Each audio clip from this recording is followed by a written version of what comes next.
చేసిన పరిస్థితి ఏంటి, ఒకవేళ పడిపోతుందా, క్రాష్ అవుతుందా, అసలు ఏం జరుగుతోంది అనే డౌట్స్ అయితే చాలా మందికి అయితే ఉండుండొచ్చు.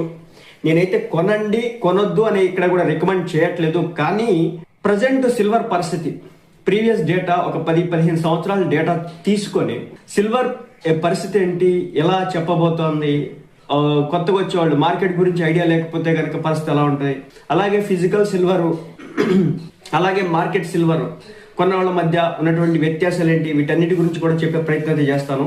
సరే, ముందుగా ఏంటంటే సిల్వర్ విషయానికి వస్తే కనుక సిల్వర్ అనేది హయ్యర్ లెవెల్స్ చూస్తా ఉందన్నమాట. ఇప్పుడు ప్రజెంట్ ఒక కేజీ సిల్వర్ వచ్చేసి దాదాపు 2,49,400కు పైగా రూపాయలతో ఇది మన దేశవ్యాప్తంగా ట్రేడ్ అవడం అయితే జరుగుతూ ఉంది. అలాగే ప్రపంచవ్యాప్తంగా కూడా సిల్వర్ వచ్చేసి ఇప్పుడు హయ్యర్ లెవెల్స్ ని చూడడం అయితే జరుగుతూ ఉంది. ఎందుకింత బేసిక్ ఏంటంటే సిల్వర్ మీద బజ్ బాగా ఏర్పడింది అనమాట. ఎందుకంటే రిజర్వ్స్ తగ్గిపోతా ఉన్నాయి. Silver reserves